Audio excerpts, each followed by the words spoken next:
Check, check. Okay na.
Hi everyone, so good to see everyone here. Before we formally begin, a few housekeeping matters. We'd like to please request everyone to have their phones on silent mode so that it doesn't interfere with the live cast that we have. Also, related to that, we are live streaming the launch of Diwata 2 at the YouTube channel of the Department of Science and Technology Advanced Science and Technology Institute. Just go to YouTube and search for DOST ASTI or DOST ASTI on YouTube, and you can see the live streaming link there. Also, while you're on social media, we'd like to encourage everyone to please share the live stream link and also all of the photos that you will take from the event. Please use the hashtag dito na me. Nakita niyo yung hashtag doon so that we can all see your posts. We'd also like to ask everyone to like and tag the following Facebook pages para makita namin yung mga posts ninyo. Of course, the Department of Science and Technology, the University of the Philippines, the DOST-Advanced Science and Technology Institute Facebook page, of course, the Film Microsat Facebook page, and the Electrical and Electronics Engineering Institute Facebook page as well. Before we get the show rolling and while you're settling down, we'd like to recognize some of our guests here from the youth sector. We've invited some high school students. Nasaan yung ating mga representatives from UPIS? Can we see a show of hands? We also have representatives from Holy Angel University. Hi, andun sila. We also have students from Manila Science High School. Nasaan yung taga Masay? Hi, magandang umaga sa inyo. Of course, we have students from Philippine Science High School. Nasaan sila? There you are. And also people from Quezon City Science High School. Ayun, nagwe-wave ng flag si ma'am. Thank you for being here right now. Of course, and now on to the formalities of the program. We'd like to request everyone to please stand for the singing of the Philippine National Anthem.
May now be seated. Good morning, everyone. My name is Michelle. I'm from the Electrical and Electronics Engineering Institute here in UP Diliman, and I will be your host for this afternoon's Diwata to launch viewing. To formally open the program, may we please call on the project leader of the Phil Microsat Remote Sensing Product Development Team, Dr. Gay Jane Perez. Dr. Perez is currently Associate Professor at the Institute of Environmental Science and Meteorology in UP Diliman and the President of the Philippine Geosciences and Remote Sensing Society. She is the leading figure for the research in remote sensing product development for the Philippine Microsat program. Also, she won the 2018 ASEAN US Science Prize for Women for her research on how precision agriculture can improve yields by using remote sensing and satellite data to better derive and create prediction tools for agriculture in the Philippines. A prolific researcher, she has presented in numerous conferences and has also published in several journals, both local and international. Ladies and gentlemen, let us welcome Dr. Paris to the stage with a warm round of applause.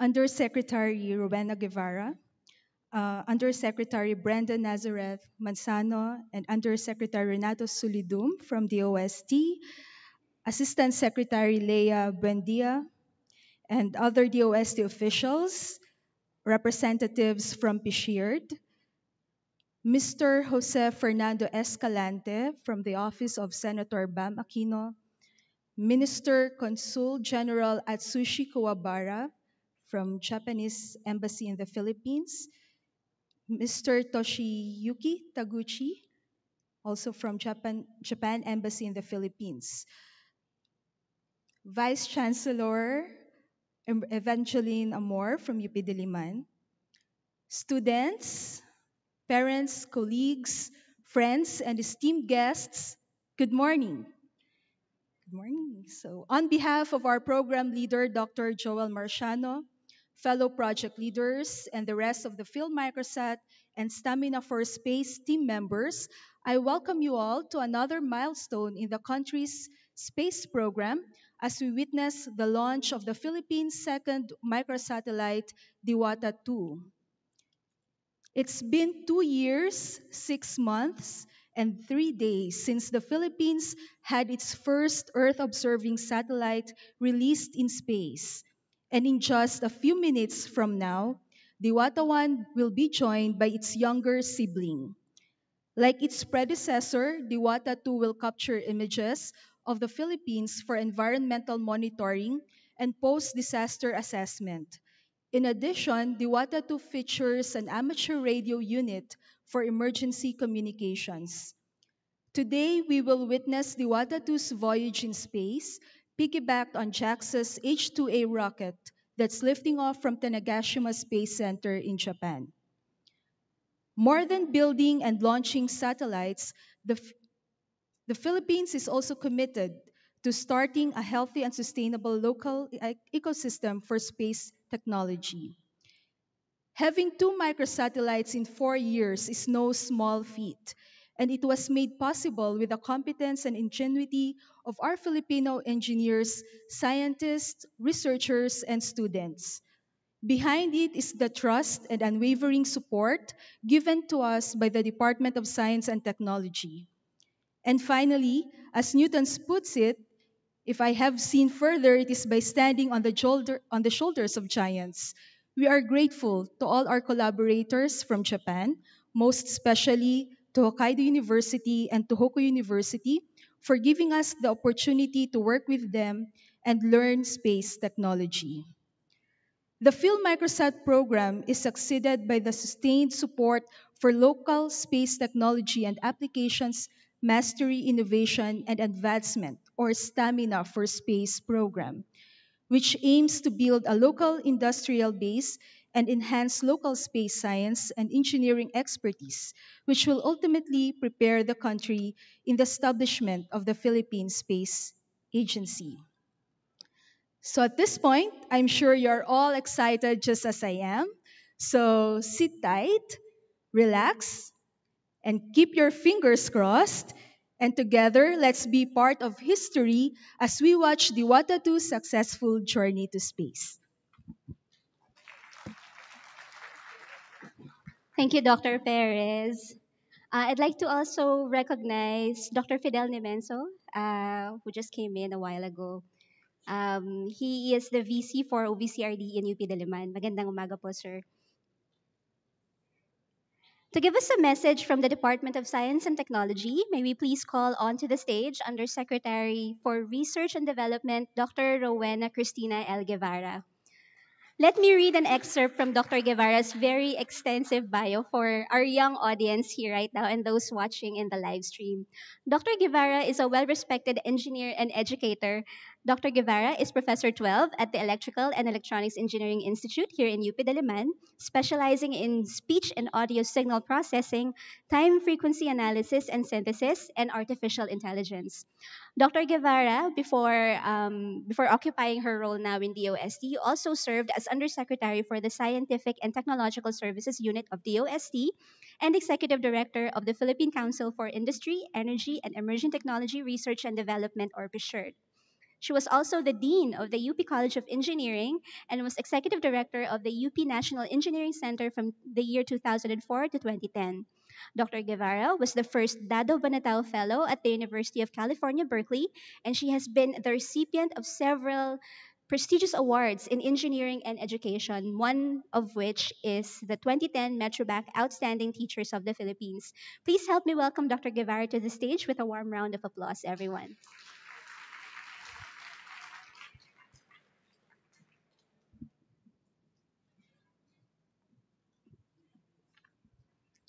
Vice Chancellor Fidel Nemenso, Vice Chancellor Vanji Amor,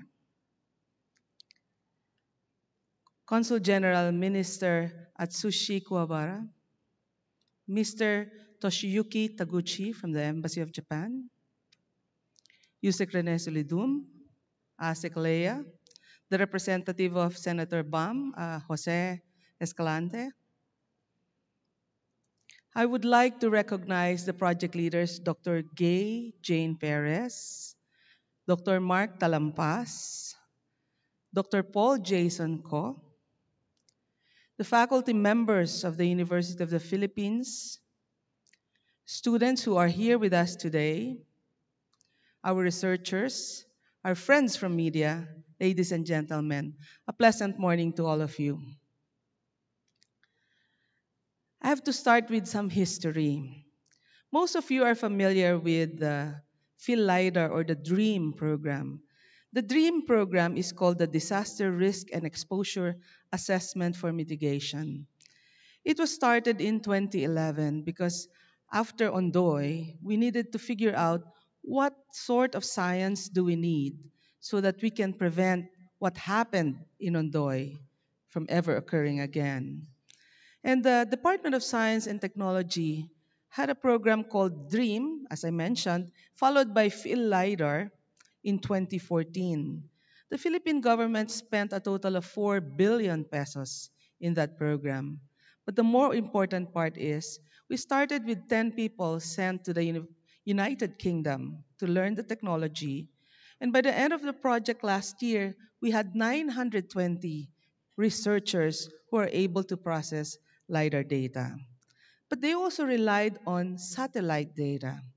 And so back in 2014, we decided to embark on the program called the Philippine Microsatellite Program. And to that end, first I would like to ask the project and program leaders of Phil Microsat to please stand up. Let us recognize them.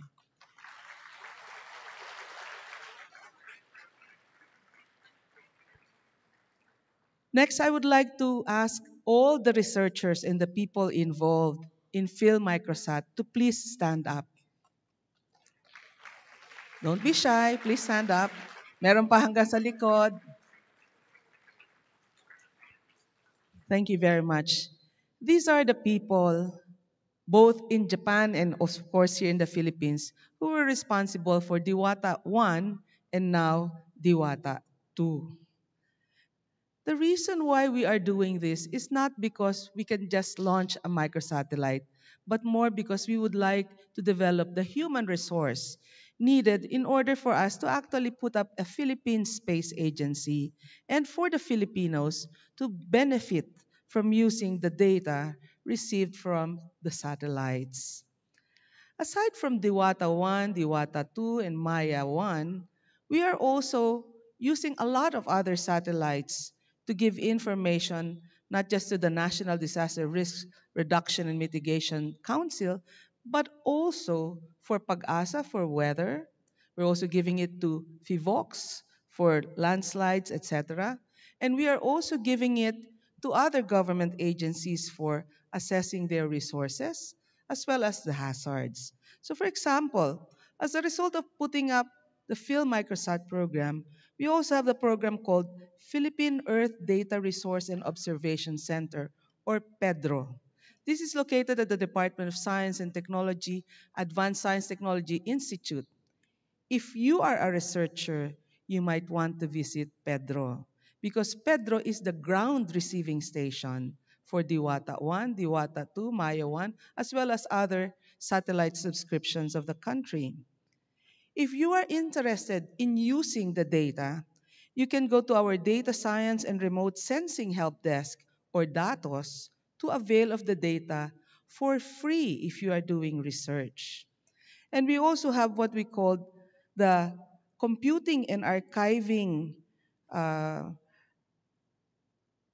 computer and archiving resource for environment, or COARE, that is also at ASTI, where we have high performance computing facilities and data memories so that you can actually process satellite data because these are huge data and you are going to need a large amount of computing power and memory. Now, as mentioned by Dr. Gay Jane Perez, after Phil Microsat, there's a succeeding program called Stamina for Space. This is a combination of scholarships both in the Philippines and abroad so that we can develop more scientists and engineers for our space technology program. We have to thank Hokkaido University and Tohoku University for helping us develop these satellites and develop the manpower. So those who are in high school, raise your hands. Are you going to be our future satellite engineers and scientists? We are very happy to report that several universities across the country are beginning to develop the curriculum for space technology program for undergrad, masters, and PhD. So sana mag-aral kayo. Madami kaming scholarships sa DOST para tulungan kayo. After we do all of these things, stamina for space, field microsat, we expect that not only do we have engineers and scientists who can understand this, but we want the normal, regular person, the Filipinos, to be able to appreciate what is the use of all of these things. It is not enough that we can send a microsatellite or that we can develop the antenna, or we can develop the communications protocol, or we can develop the amateur radio for the satellite. That is not enough. At the end of the day, where we use the data and the information is the most important. So I hope all of you who are here, the reason why you are here is because you're interested in Diwata too.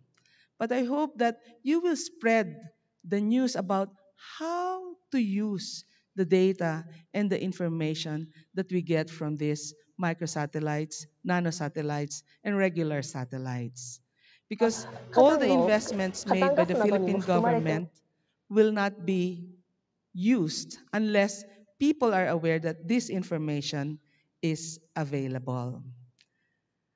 I would like to express our thanks to the University of the Philippines for partnering with the Department of Science and Technology.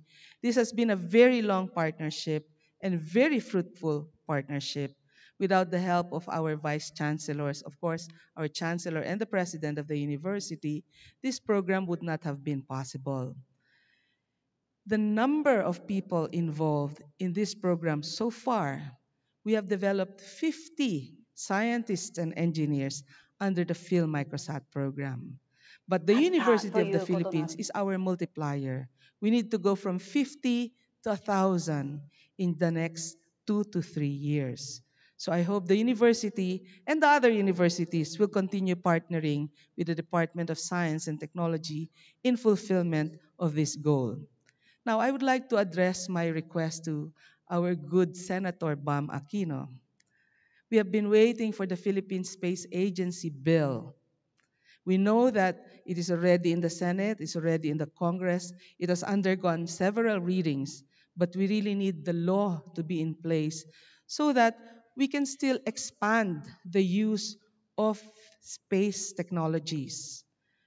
That can only happen if we have the law, the Philippine Space Agency establishment put in place. So I'm very thankful to the partnership with Senator Bam Aquino because he has been pushing for this bill in the Senate. Our partner in Congress, Congressman Aumentado, the chairman of the Committee on Science and Technology, has also been exerting effort to get the Philippine Space Agency approved. Diwata too, when we were talking with our Japanese counterparts, about 3 years ago, we were thinking of the second satellite already. And we wanted to name it Mutya because it was Diwata, followed by Mutya. But the Japanese said, not very good name. Because in Japanese, Mutya has a negative connotation. It's something like, it will not happen. And that is the reason why we call our second satellite Diwata 2. Once in space, it's going to give us a lot of data. And we hope that the young scientists here will take the initiative to play with the data at hand. Dr. Gayjen Perez mentioned that we need to cross our fingers because this one is going to be different from Diwata 1. For Diwata 1, JAXA brought Diwata 1 to NASA. NASA brought the Diwata 1 to the International Space Station. And then the Kibo launcher of JAXA launched Diwata 1. This time, in Japan, Diwata 2 will be riding on the H2A rocket. And it will go up to 621 kilometers and then be released directly. So there is no second chance, only one shot. So let us make sure, let us all have positive vibes that Diwata 2 get launched successfully. With that, I bid you good morning and hope that we will all enjoy today's launching. Magandang umaga po sa inyong lahat. Thank you, ma'am. Thank you, Dr. Perez and Dr. Guevara, for setting that stage and giving us the wider context for the space initiatives of the Philippines as a whole. Well, um, may we now call on to the stage Dr. Mark Cesar Talampas. Dr. Talampas earned his bachelor's and master's degree in electronics engineering from the Electrical and Electronics Engineering Institute in UP Diliman. After this, he pursued his PhD in Nanyang Technological University in Singapore. He is currently associate professor in the Electrical and Electronics Engineering Institute, conducting research on instrumentation, embedded systems, and wireless sensor networks. May we please welcome Phil Microsat Program Leader and Project Lead of the Phil Microsat Bus Development Team, Dr. Mark Cesar Talampas, to give us an update on the milestones of Diwata 2 and an overview of the launch joint viewing that we will have this afternoon. Dr. Talampas? Good morning, everyone. So, while we're waiting for the actual launch event to start, I'm just going to give a brief overview of what happened before. What were the activities that we took to get to this point? So, while we're waiting for the presentation to be brought up, I'd like to thank everyone for coming here. Of course, our distinguished guests from the embassy and our guests from the OST, our partners. and of course, our officials from the University of the Philippines. So thank you very much. So in a few minutes, dito na mi, andyan na siya, di ba? Of course, I'd like to credit one of our senior engineers for coming up with that very witty hashtag, dito na mi. It's supposed to mean two things. Dito na mi, dito na ako, and could also mean dito and me. So Diwata 2 and me. Okay. So can you go to the next slide, please? Diwata 1, it's been in space for over 2 years now. It's covered 32% of the Philippine land area, capturing 30,000 plus images. And right now it's going down. It's at 358 kilometers as of September 2018. So after Diwata 1, we have Diwata 2. The main reason why we're here. Diwata 2 is a class 57 kilogram microsatellite, so it's a bit heavier than Diwata 1. It's cubic in dimension, and a major difference is the orbit of Diwata 2. It's sun-synchronous, and it operates at a higher altitude. And of course, the reason why we're here, it's going to be launched today, later, in a few minutes, via H2A rocket. So what's new in Diwata 2? We have a deployable solar panel. This increases our capacity to generate power from the sun. We have an enhanced resolution camera in addition to the existing cameras of Diwata 1. Okay? As mentioned, we have a sun-synchronous orbit, and these components are new additions to Diwata 2, and these were locally designed, developed, and fabricated by our staff and engineers. So just a quick overview of the timeline. Sorry, let's skip back a bit. Okay, so these are the major phases that we go through when developing satellites. So we design, we do research and planning. We develop a prototype called the engineering model to verify that our designs work. And so once we've finalized those designs, we develop what we call the flight model, and this is the one that actually gets launched into space. So it goes through these many activities, many tests. So next slide, please. This is just a time lapse of the flight model assembly of Diwata 2. So these are our hardworking engineers and scholars in Tohoku University. Of course, we also have scholars in Hokkaido University who worked on the payload. Next slide, please. So again, these are just photos of some of the activities that took place. So design, simulation, research. Diwata 2, major difference is it had to go very strict vibration testing because as Dr. Guevara mentioned, Diwata 2 is directly attached onto the H2A rocket. So it has to survive greater magnitudes of vibration as compared to Diwata 1. So we also tested the antennas inside an anechoic chamber. We calibrated the payloads, and we performed radiation testing because in space, your electronics need to survive the radiation. Okay? And of course, space is a vacuum, so we performed thermal vacuum tests to confirm if the electronics will survive that condition. So next slide, please. After those tests, Diwata 2 underwent a shock test.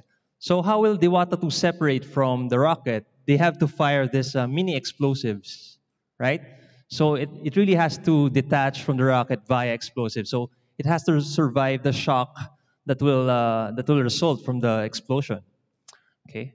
Next slide, please. And finally, on August 30, as Dr. Machano says, touch move na. Once we turn over that to JAXA, we can no longer touch Diwata 2. And all we did is wait until today. So from August 30 until today, all we did was just wait until the launch event. Okay? So let me just, we're not just building satellites. And I'd like to say na, the real product of this program is the people that we have. So I'd like to acknowledge our scholars in Tohoku University, Hokkaido University. I'm not gonna mention them na kasi baka maubusan tayong oras and I might forget someone, baka may ma-hurt, no? Pero of course, we acknowledge everyone who contributed to this effort. So these are some of the scholars and engineers in Japan. Next slide, please. But also we have people here in the Philippines who worked tirelessly behind the scenes in developing aspects of Diwata too. So we're not just building satellites, we're building people. We're expanding the pool of capable researchers, scientists, and engineers who will work in this field of space technology and applications. And we hope in the future, to the young ones out there, you become part of the team as well. So next slide, please. So again, this is a collaboration. This can't happen without the support of the OST, UP, without our mentors from Hokkaido and Tohoku universities and QTech, and the collaboration between different units in the university. So Triple E, IESM, TCAGP, and DOST-AST. Next slide, please. So finally, Diwata 2. Mabuhay Pilipinas, Tito Nami. So thank you very much.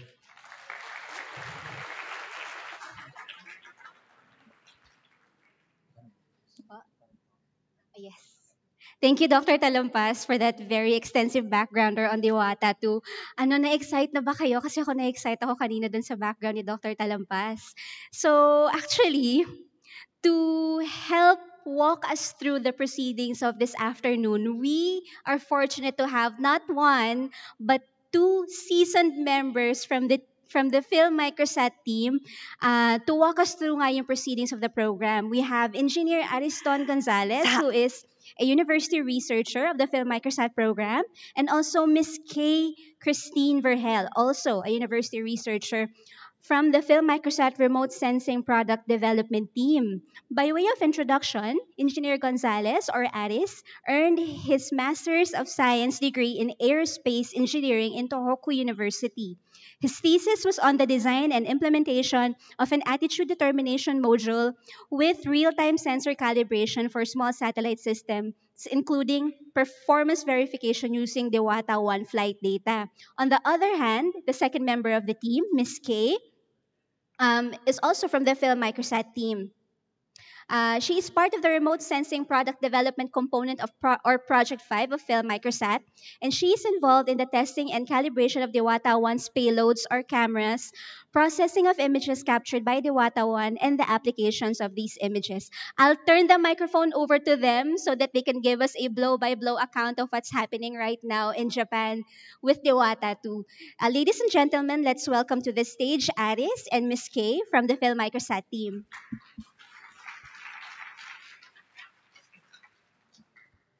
Hi, good afternoon, everyone. I'm Kay.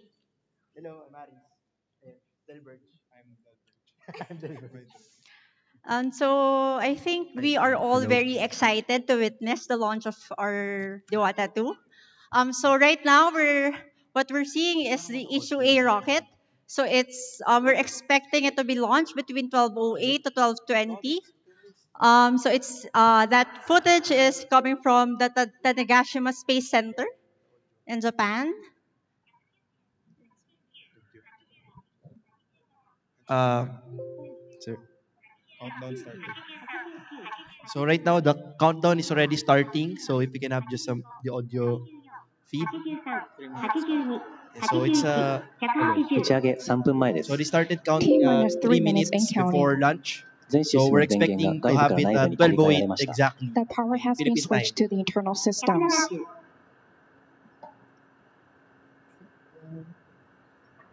So the main payload of this 1段液体水素系 rocket 準備完了。 is the We have GoSat-2. completed It's the called pressurization of the Ibuki, or liquid it hydrogen means breath system of in the H2A's Japanese. first So this stage. GoSat-2, the main purpose of this satellite is for green gas detection. So mainly, they want to detect carbon monoxide, methane, and carbon dioxide. 140、39、38、36、35、34、33、32、31、130、29、28、27、26、25、24、23、22、21、120、19、18、17、16、So 15、 15 seconds 14、before 13、the launch. 12、11、 So I'm requesting everyone to 108、 please stand and let us 109、 wave our 105、 Philippine flags. 104、103、102、101、100、99、98、97、96、95、94、93、92、91、90、89、88、87、Okay, so I think we're 86、1 minute 液体 earlier. 酸素系液体水素系準備完 Sorry. 了 Hold on Followed by your the flags. pressurization of the liquid Practice. oxygen and hydrogen systems of It's the hard to second station, they are understand now complete. 1段 Japanese 液体 slang. 水素酸素系準備完了 Pressurization complete of the liquid oxygen system of the So fifth aside stage. from Rosat 2, フ there's レームディ also テクター類 another 作開始 main Cooling satellite. initiates It's at the called flame Khalifa deflector Sat of the of launch deck. UAE. And aside 当地 from 先輩 our Diwata 2, there are Igniting the also purge to other purge excess smaller hydrogen. satellites. So 打ち three 上げ1分前で microsatellites す and two T nanosatellites on minus board 1 that minute. 56、54、53、52、51、50、49、48、47、46、45、44、43、42、41、40、39、38、So, 37、totoo na talaga. 36、40 seconds. 35、34、ウォ33、ーターカーテン散水開始 The sound suppression water system has been activated at the launch deck. So, the water system is now activated. 22、21、20、19、18、17、16、15、フライトモードオン 14、Turning the flight mode on. 12、11、Right, 10、we're starting the main engine thrusters. 7、起動用電池起動 Activating the thermal batteries. 3、電子室準備完了 All systems are 2, go. エンジンスタート We 1, have main lift off. engines ignition, リフト igniting the SRBAs and liftoff. 温室効果ガス So now the 炭素気 first 流生成 main engines 炭素 are ケースハリウッド産業とお伝えした Fire signs. 空ロケット Solid 4 rocket 号機は engines are being 2030 ignited. 10月29日午後8時8分00秒に種子島宇宙センターから打ち上げられました We have a It's liftoff going of the at about H2A 1.6 launch vehicle kilometers per number second. 40 with the Ford And Ibuki the solid 2, the rocket second is greenhouse still gas being fired. observing satellite, and Halifa Sat, a remote sensing Earth It observation takes around satellite 1 from minute the and JAXA 48 seconds. Yeah, Tanegashima before it Space Center, exactly at Before separates the 1:08 p.m. main, on the October second, 29, the solid 28 rocket p.m. engines. Japan Standard Time. 打ち上げ以降ロケットの管制は吉野発射管制塔から竹崎総合市場塔に引き継がれています Following So the rocket liftoff, is the now operation going control towards of the launch south, vehicle has been switched from the block house to southern the range hemisphere, control and center. then to Antarctica. ロケットは現在 On its way 南 to 東方 Antarctica. 向の太平洋上へ飛行しています The H2A is now on the ascent above the Pacific Ocean to the southeast. 打ち上げ後1分が経過しました 1 minute into flight. 70、80、81、So 82、83、 15 seconds before burnout. 86、87、88、89、90。After burnout, the first stage will separate. Solid rocket will separate. 100、ロケットは正常に飛行中であり種子島の地上局は正常にロケットの追尾を行っています The H2A is flying nominally. Here at Tanegashima, tracking is proceeding well. 13、14、15、16、17、 SRBA 燃焼終了 The SRBAs have burned out. 120。 So solid rockets has separated. Yes. So at this point, it's already at 54 kilometers above sea level, traveling at 2 kilometers per second. SRBA 分離 Separation of the SRBAs. So for this stage, it will take around 2 minutes and 30 seconds before Reaching 131 kilometers. yes, before reaching 131 kilometers.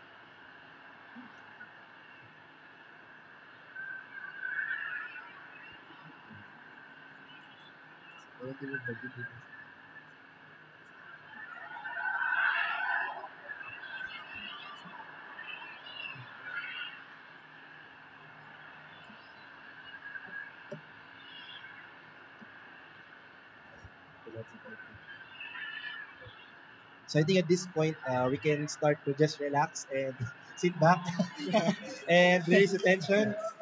Uh, so it will just take about a minute more to go before it reaches 131 kilometers. Where at this point it can finally start to release the capsule of the main fairing, because at this altitude the atmosphere or the drag is already almost zero, but not exactly zero.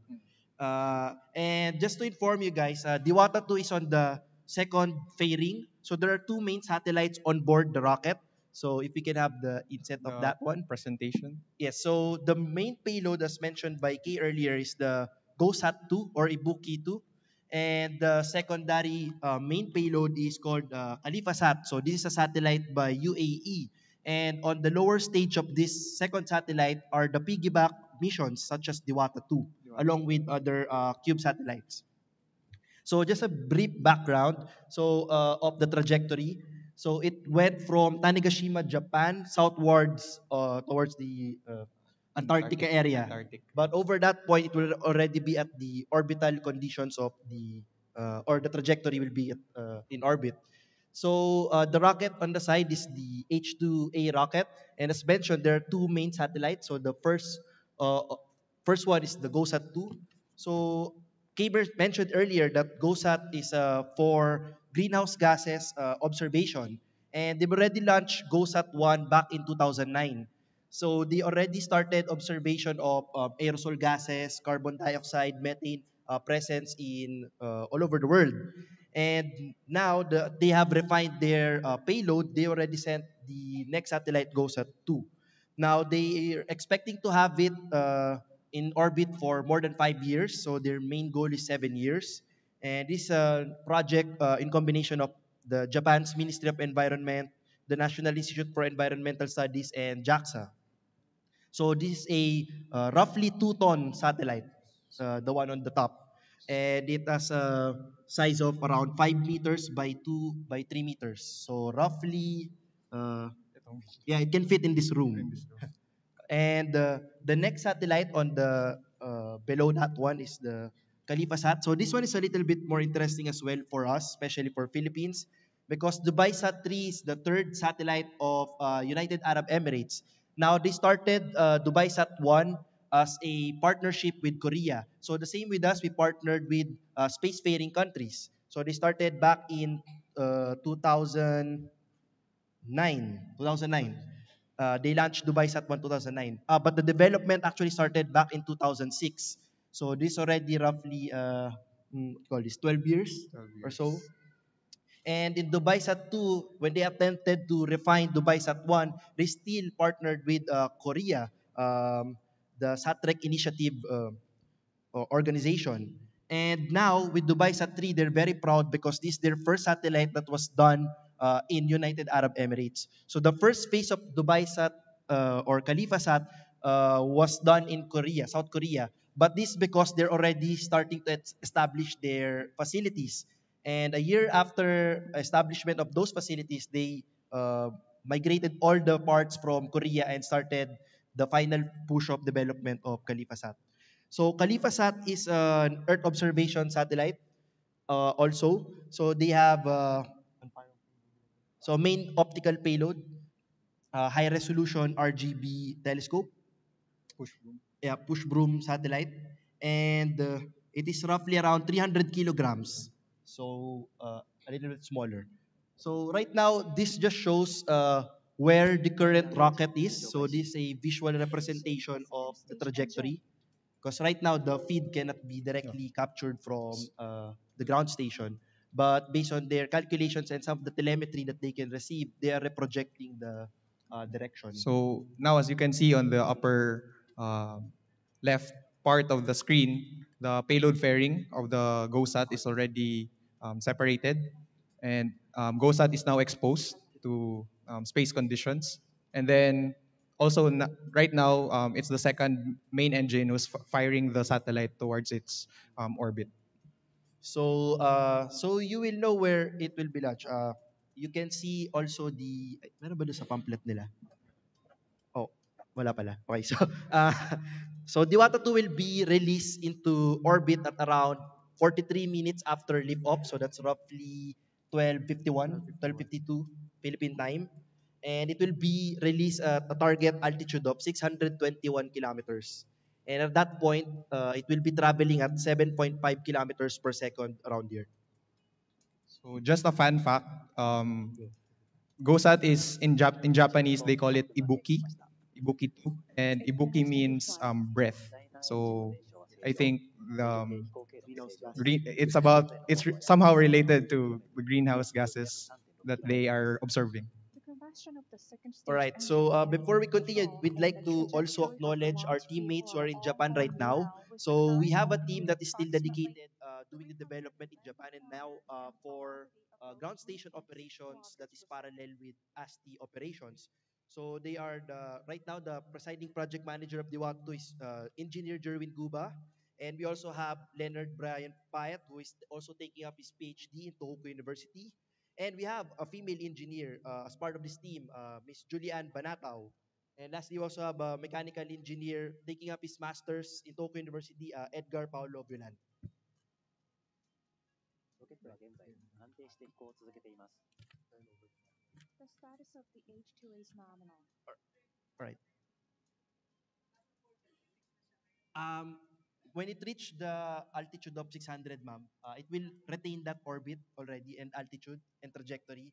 And along the way, it will try to eject one by one the payloads, the satellites. Yes, it Um, will go. Yes, yes, ma'am. ma'am. So it will go through that trajectory and try to maintain it and insert the satellites into the sun synchronous orbit. So at yes, ma'am. So at 613 kilometers, the GOSAT will be deployed, and then it will go up until 621, and then it's where Diwata 2 will be deployed, and then it will go down back to the surface. ロケットは順調に飛行を続けています。 Yes. Yes. So, hindi po ma'am. Pagdating po 600, under pa po siya. Eh, so, maintain niya pa po yun. So expected po natin by 12:51 Yun po yung and target 20 release. seconds. 12:51, Yes, 20. And Yung yung, target separation niya from the rocket. tas yung first stage. Yes, ma'am. It will maintain that. All right. I think at this point, we can just wait for it to reach the insertion point and we'd like to bring back the floor to Miss Michelle. Thank you, Aris, Kay, and the team. Narinig niyo yung sigh of relief kanina ng room. Bumaba yung stress level ng buong team. Kasi kanina umaga pa kami nagsishare ng second-hand stress because of the event. But at least now, we have seen that the launch is successful and Diwata 2 is now charting its course in orbit. We'd like to hear naman from our partners, of course, for brief messages before we culminate our this afternoon's event. First of all, our very valued partners from the Embassy of Japan here in the Philippines. May we please call Minister Atsushi Kawabara for a few words, sir?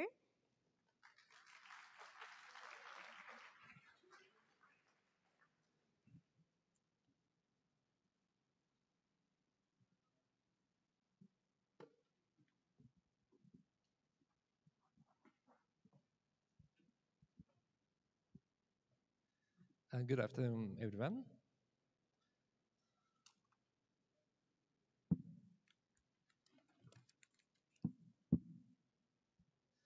Undersecretary Guevara, Undersecretary Solidan, um, Vice Chancellor Demenzo, Vice Chancellor Amo, um, Assistant Vice President Kapili, students and faculties, administrators of the University of the Philippines, distinguished guests, ladies and gentlemen. I'm very relieved to know the launch went successfully, and I'm of course hoping that the deployment of the satellite will be also successful.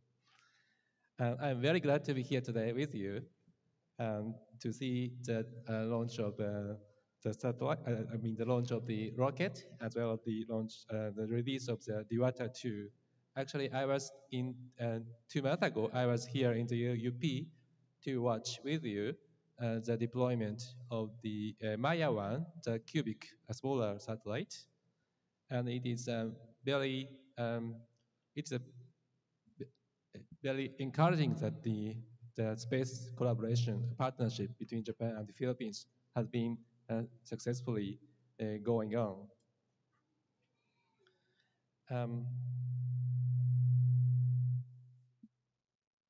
I hope I hope the new and enhanced satellite Diwata 2 will be successfully operated and send meaningful and valuable data to us, to the Philippines. And that can be used for many purposes, including disaster prevention, monitoring of the natural resources, and production, the enhanced production of agricultural products and many other.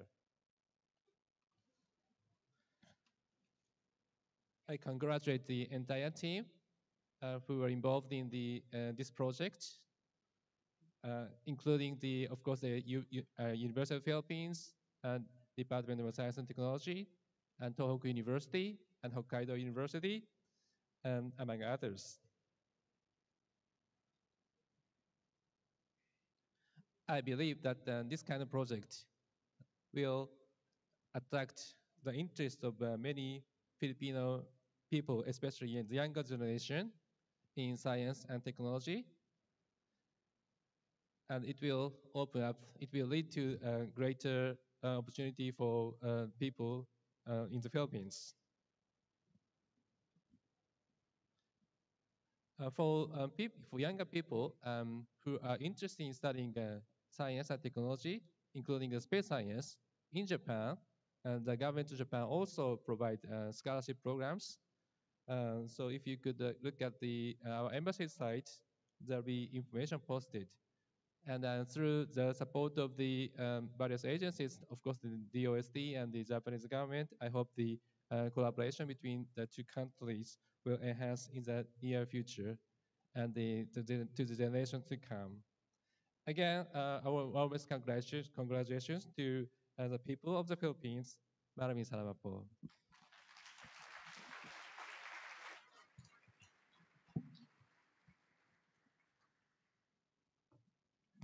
Thank you, Kobabara-san, for that inspiring message. Next on our list, may we please call on Mr. Jose Fernando Escalante, who's the policy officer from the Office of Senator Bam Aquino, for a few words as well.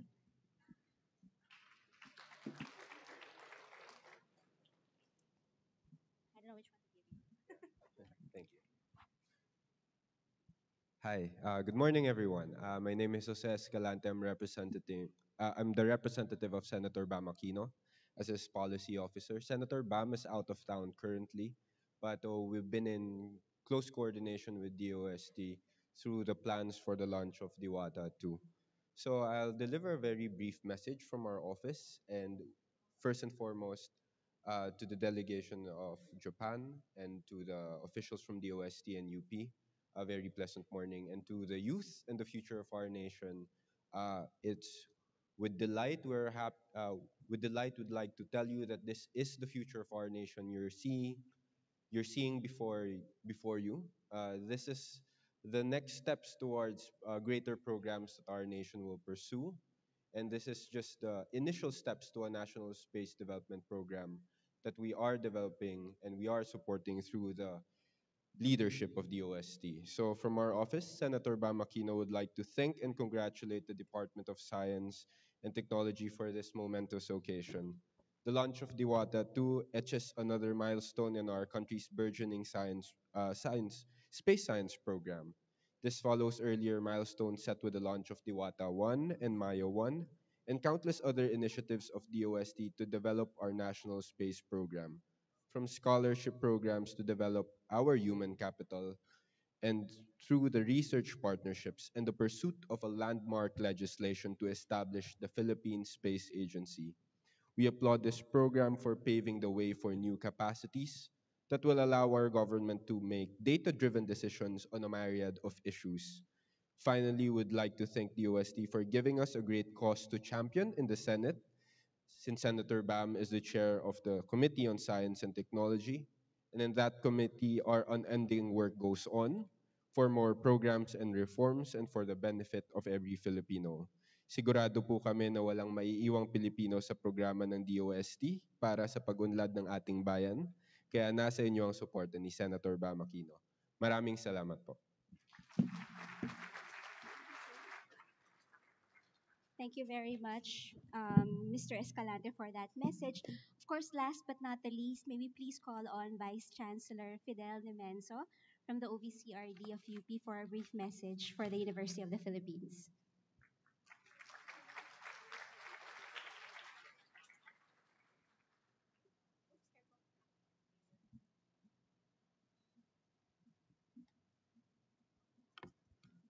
Of course. Good afternoon, everyone. Magandang hapon sa inyong lahat. Konnichiwa. No? On behalf of UP Diliman, I join everyone in celebration of today's successful launch of Diwata 2. Diwata 2, as well as the two other, the previous Diwata and Maya satellites, are products of research and development and collaboration between government and academe, between our institutions and institutions in Japan. And so I wish to congratulate the scientists, the engineers, the researchers, and students involved in the Philippine microsatellite program and our partners, DOST-ASTI, DOST Pictured, as well as Hokkaido University and Tohoku University. The launch of Diwata 2 is significant because our students and young kids will draw inspiration from seeing their country's own satellites launch into space. Now, as I said during the launch of Diwata 1, events like this break down psychological barriers. For many young and aspiring scientists, space technology is no longer something we just read in books and see in movies. Space is no longer the exclusive territory of the advanced and industrialized countries and superpowers. It is something within our reach, especially with support from government and our public. No? Diwata 2 is not just another Philippine satellite. It represents another important step towards the establishment of a sustainable national space program. The University of the Philippines commits itself to this program by continuing to conduct R&D on space technologies and developing our scientific capabilities through, in the words of Yusek Gev, multiplier programs like the Stamina for Space program, which will train graduate students and other universities in space engineering. Another important challenge right now is to continue communicating to government and our public that more than ever, support for science and technology is indispensable for national development. We need to explain to the public why we are in space, how the data we get from satellites will be useful for weather prediction, for disaster risk reduction, for rational planning, for the sustainable use of our natural resources, for agriculture, food security, and other applications. Again, congratulations to our scientists and engineers, and thank you to DUST. We have so much more to do, and I look forward to more fruitful collaborations. This is a happy day for UP and our country. Maraming salamat po.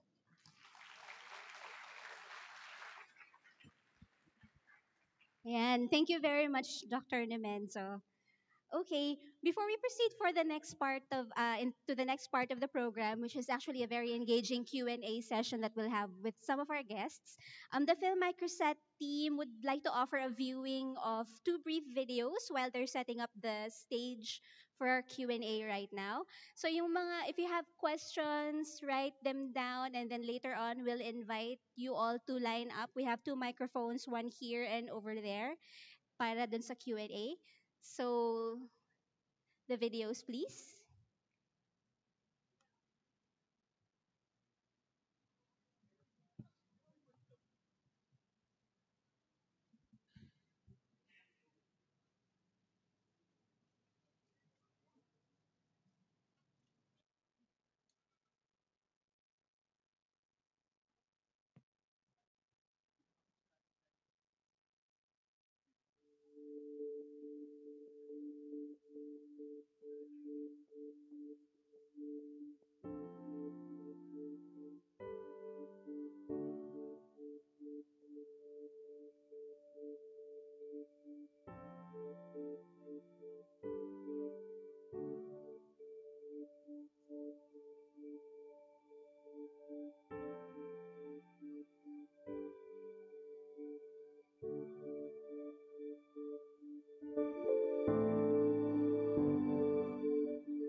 改めて本日の打ち上げを見て感動いたしました。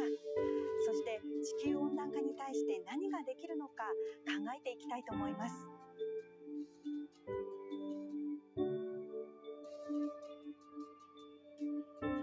この後引き続きハリーファサット分離確認までの模様をお送りします。どうぞご覧ください。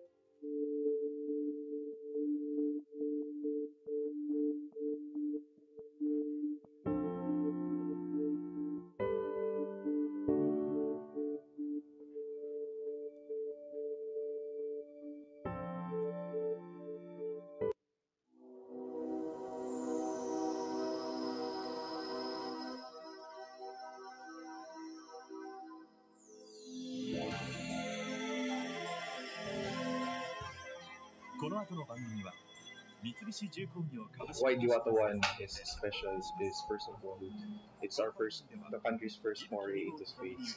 And then I think special to UP in particular because the students who made the satellite are all from UP.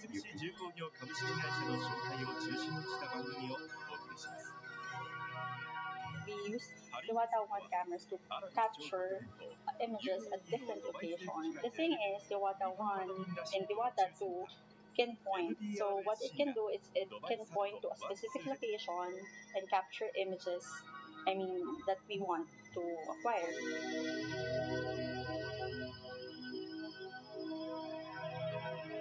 Yung amateur radio unit po ay isang instrumento po na isinikay po natin sa Diwata 2. Ang instrumento na ito, kapag nakalagay po siya sa Diwata 2, pinapalawig po niya yung coverage po na ating tinatawag. Kapag nagkaroon po ng isang matinding sakuna, isang malaking bagyo o kaya lindol, pwede po tayong makapagtawag o kaya makapag-text para maging mas mabilis yung ating mga responde sa mga nangangailangan ng mga lugar.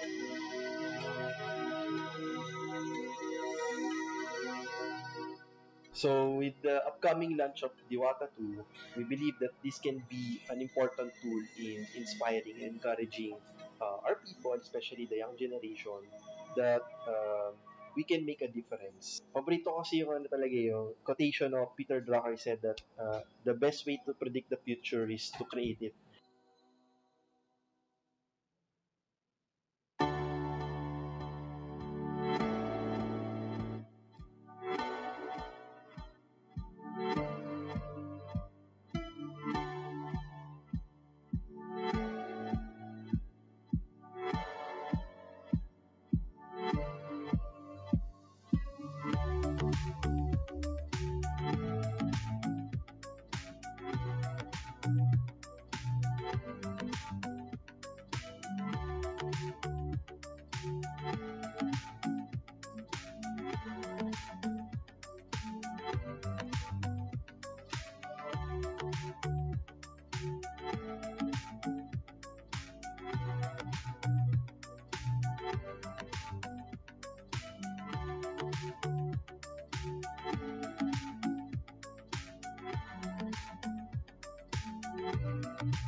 Okay,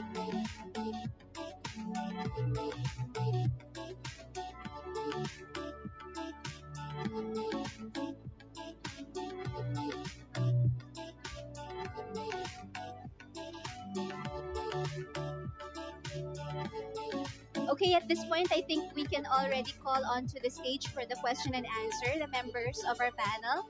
Maybe please call on Dr. Mark Cesar Talampas, Yusek Rowena Cristina Guevara from DOST, Minister Atsushi Kuwabara from the Ministry of Japan, Dr. Fidel Nemenzo from OBCRD in UP Diliman, and also Engineer Retamar from DOST ASTI also to join our panel here in front.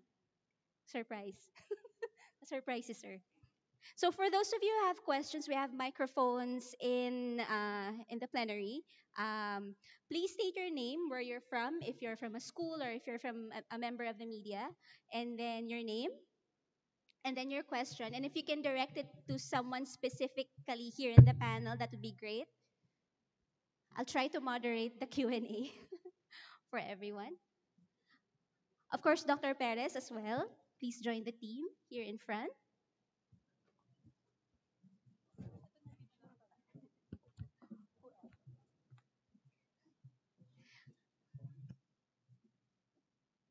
Thank you, Eka.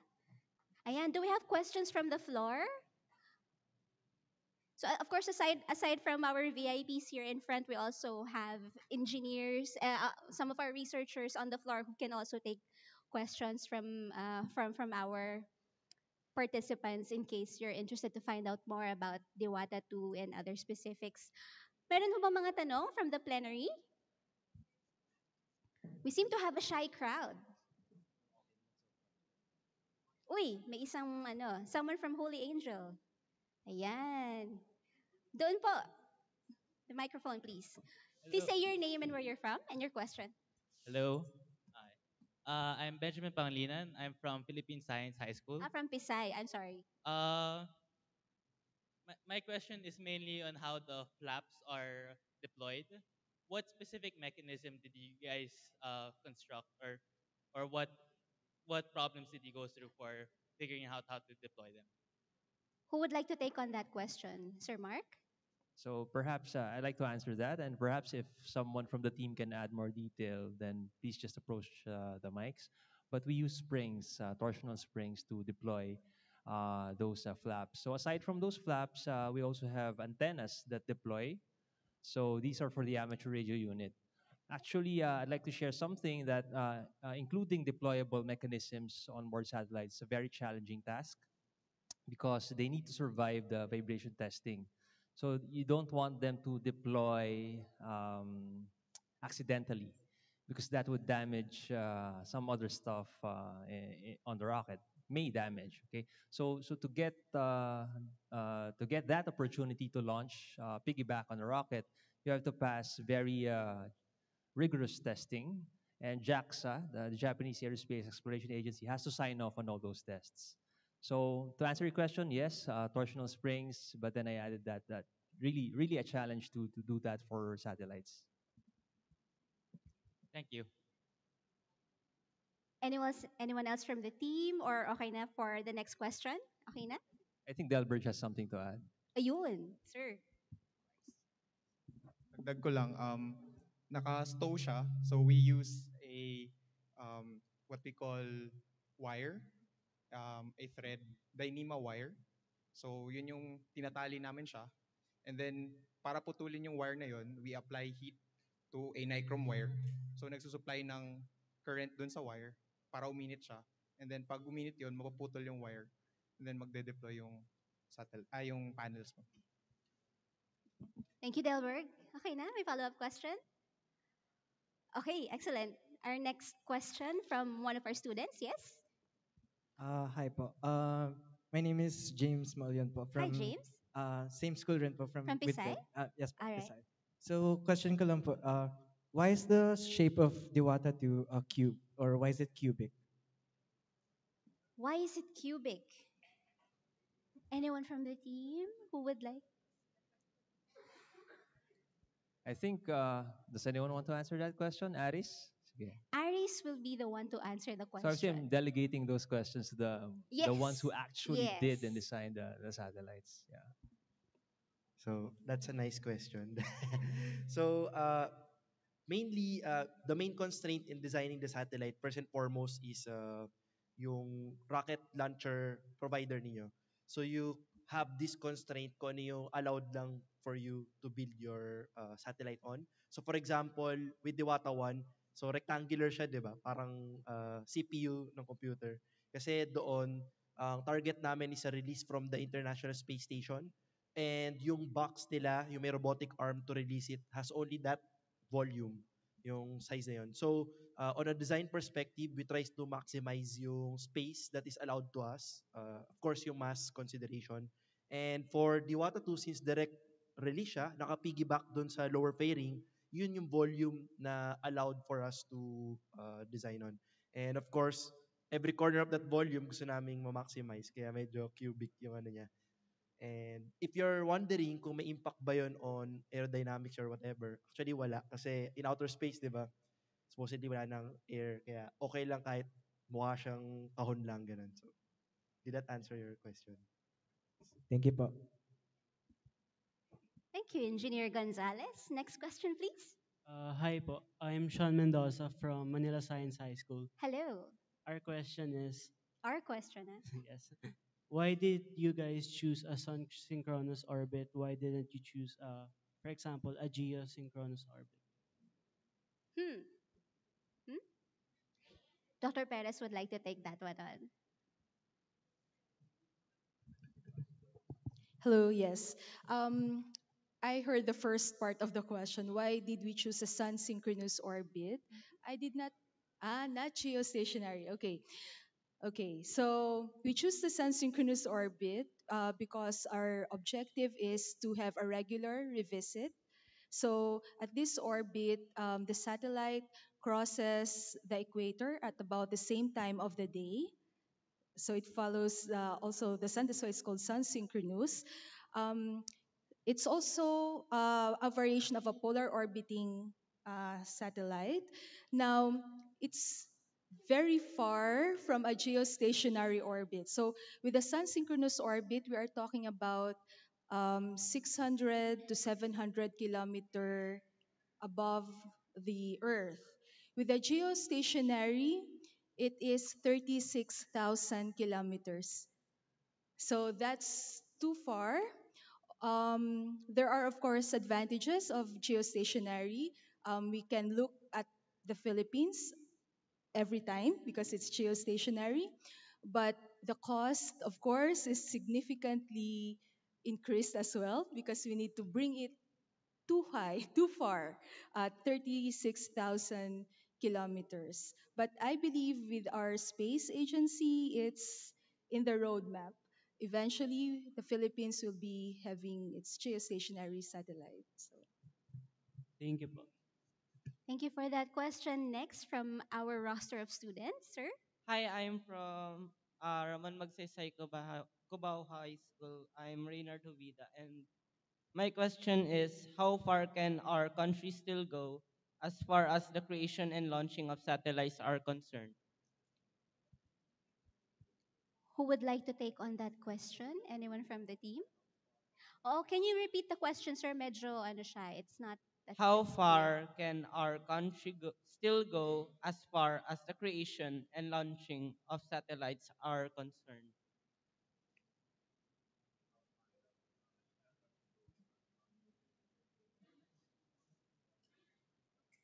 There's some interpretation going on in the panel. Um, First of all, I would like to mention that very soon we will be opening the University Laboratory for Small Satellites and Space Engineering Systems, or ULISES.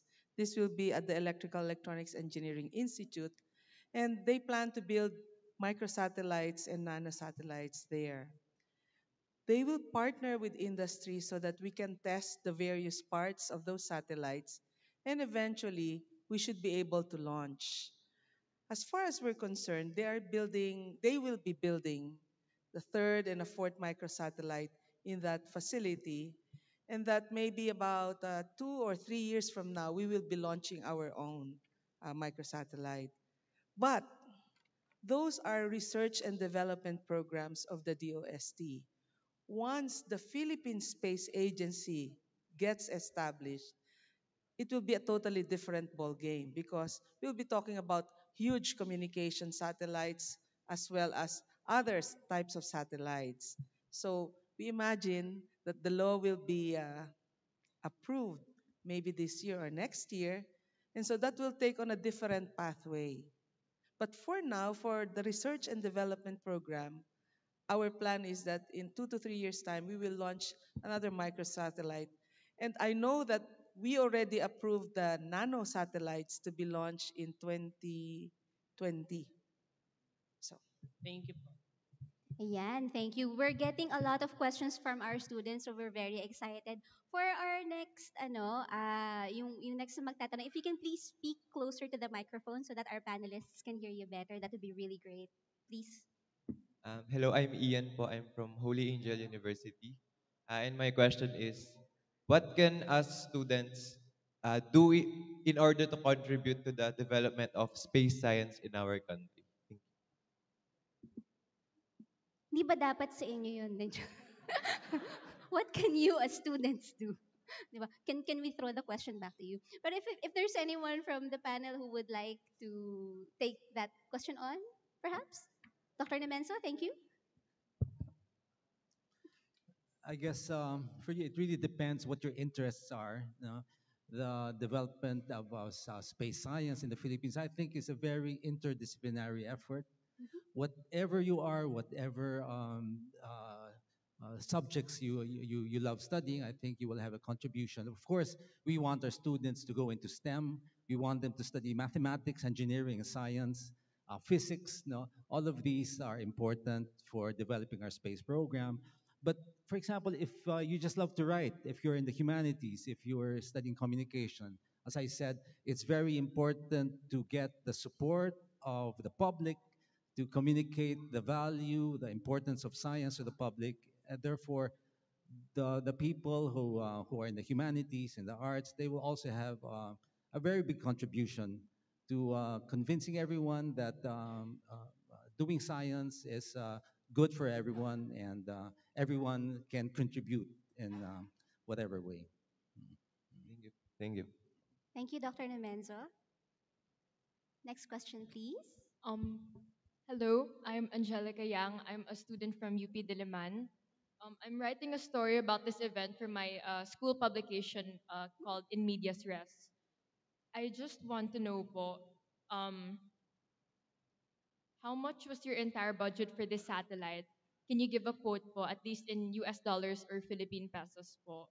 And I also want to know if you experienced any budgetary restraints or constraints that uh, limited you in building the satellite or in the operational assessment. So I'm just curious to know about that. Operations. Who would like to take on that question? That very thorny question.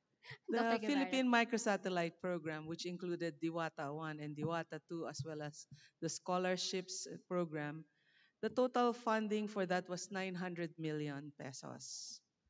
To build the Pedro, which is the ground receiving station, we spent 200 million. To build the core, which computes, we spent 200 million. For datos, we spent 80 million so that we can distribute the data.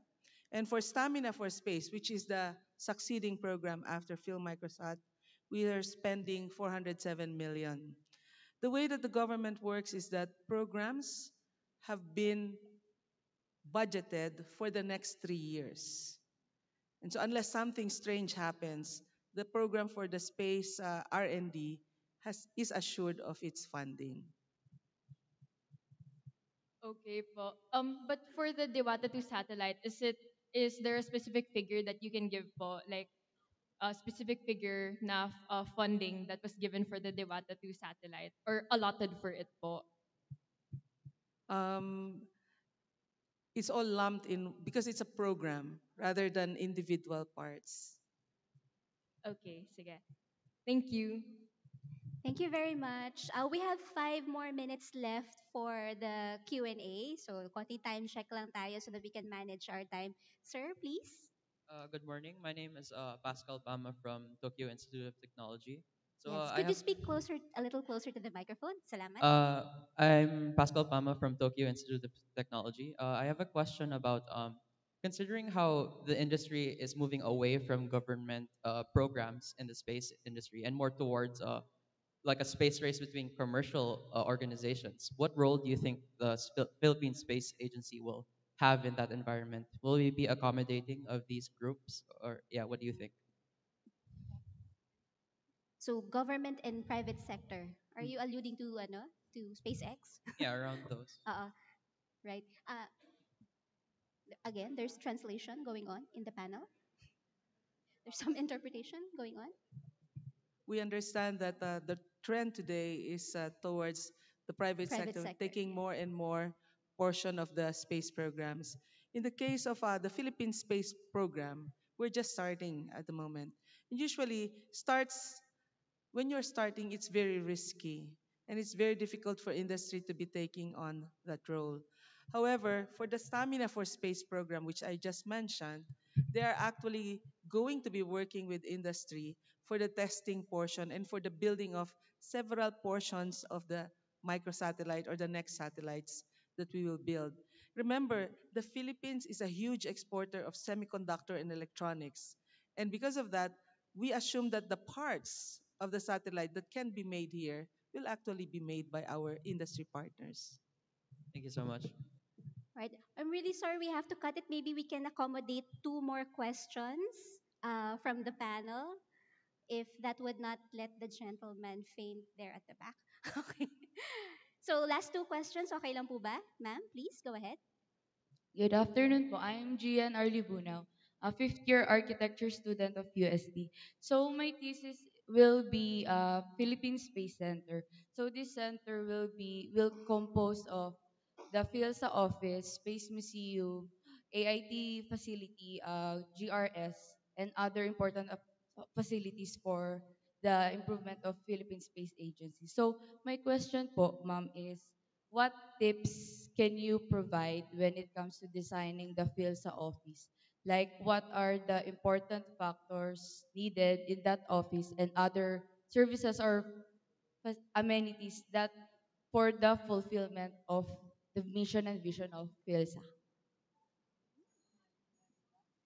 Oo nga. Could you please repeat the last part of the question? I mean like what important factors na kailangan po sa PhilSA office and other amenities or services since I'm an architecture student. Mhm. So nagde-design po kami ng ganun. So hingi po sana kami ng tips kung ano po yung na-envision nyo sa PhilSA office. Lang po. And PhilSA is? Philippine Space Agency Yun. office. Mhm. So, yung mga tips, ma'am. At the moment, we have no idea yet of the layout of the offices, but we know the parts that are going to be included. It will have a ground receiving station, it will have a Right. control station, it will have the laboratory for building the satellite, and so on. But for how it will look like, we will have to get an architect to help us work on that. What we know is that in the law for the Philippine Space Agency, part of our request is 30 hectares of land for the Philippine Space Agency. So we will be building the offices as needed. So for example, the current researchers at the Advanced Science Technology Institute, we are asking the Clark Green City to allocate 1,600 square meters for them, just for the researchers to work on for now. Thank you, ma'am. The final question, sir. Good morning po. Good morning. Kulat. I'm Ivan Frondozo from Quezon City Science High School. From Quezon City I would like to ask, what are the technological advancements or factors that made the water to have a higher lifespan Mhm. from Diwata 1, and what are the advancements or improvements that we can still look forward to for further projects? So you mentioned the increased lifespan of Diwata 2. So the main reason for it having a longer lifespan is the orbit, the higher altitude. So Diwata 2 is at 600 plus kilometers. Diwata 1 is at 400 plus kilometers. So that the lifespan is a natural result of the higher altitude. And for your question about improvements, the existing cameras of Diwata 1, we have improved versions of those on Diwata 2. Then we added the enhanced resolution camera to sharpen some of the images that will be taken by the existing cameras. And then we also included the amateur radio unit and some other experimental modules that were locally developed. So you mentioned something about progression. For Diwata 2, we started doing some of the modules locally. And once it flies on Diwata 2 and we're successful in, we see that they work very well on Diwata 2, we can use those technologies in future satellites. So that's how we progress in terms of technology. We try out some stuff first, playing a minor role in the operation of the satellite. Then in the next satellite, they can take on much bigger roles because we know that they already worked in an experimental setting. Thank you very much. Thank you, Dr. Talampas, and thank you to all our panelists for this afternoon's Q&A. Maraming salamat din sa ating mga estudyante na nag-put forward ng kanilang questions. Sadly, now we have to... Yes. Opo. We'd also like to recognize representatives from PShared who are also here with us. Thank you very much for joining us this afternoon. To formally close the program, may we please call on Engineer Alvin Retamar.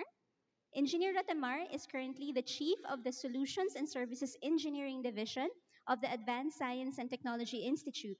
As Chief, he leads the embedded design solutions for clients, the operation of the Philippine Research and Education Network facilities, and the business development unit of ASTI. He lends his expertise to the Philippine Microsatellite Program as the project lead for the design and setup of the ground station. Ladies and gentlemen, for the closing remarks, Engineer Alvin Ratamar.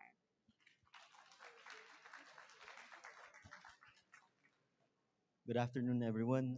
Diwata 2 has begun its journey, some 600 kilometers up there.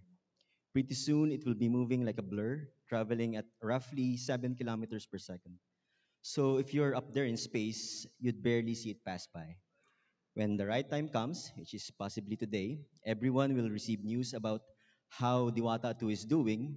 So do watch out for news or watch out for social media feeds, as I guess that's the more popular medium nowadays, though please get news from verified and official sources. So for today's event, I'd like to share three takeaways. First, be inspired. Launches by themselves are short. Preparation and likely a lot of worrisome moments take longer. But that should not deter us from our goal, even if that goal is but a fleeting moment.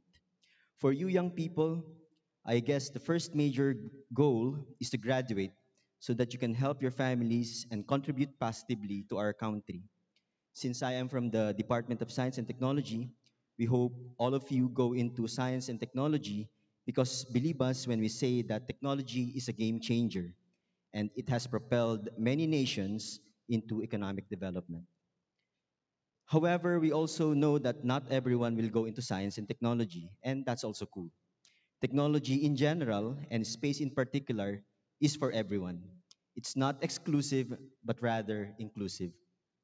I hope one day you'd relive this moment and inspire yourself that just like Diwata 2, you will launch yourself to greater heights and better things. Second, carry on with the journey and create value. The launch is just the first step, and Diwata 2 will now carry out what it was made for. So, going back to our graduation example, once you have your diploma, don't stop. Go out there and be of service to your family and to our nation. In fact, being of service and value creation doesn't only happen after graduation. As you go through life, you carry out multiple roles. You're a son, a daughter, a brother or a sister, a student, and a member of a community. If you strive to be a good student, a wonderful brother or sister, and a good member of a community, you have added value to the lives of the people around you. Third, be thankful.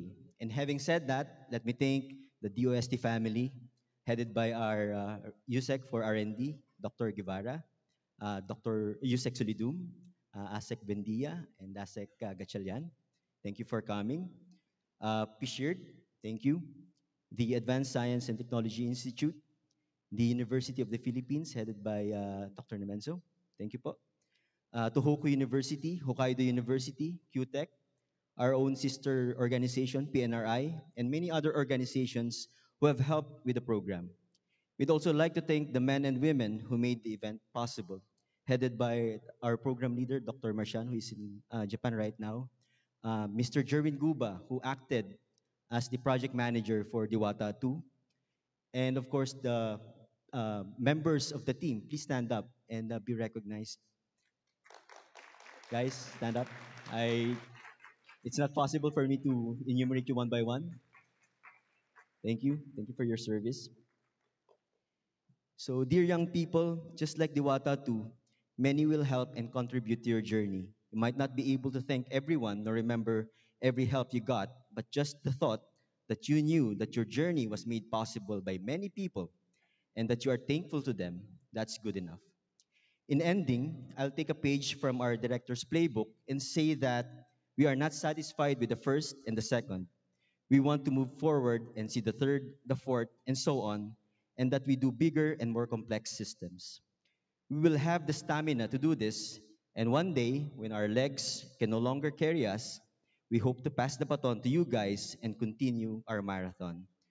Truly, it takes a village to launch anything, and today, for Diwata 2, you are part of that community. Thank you very much.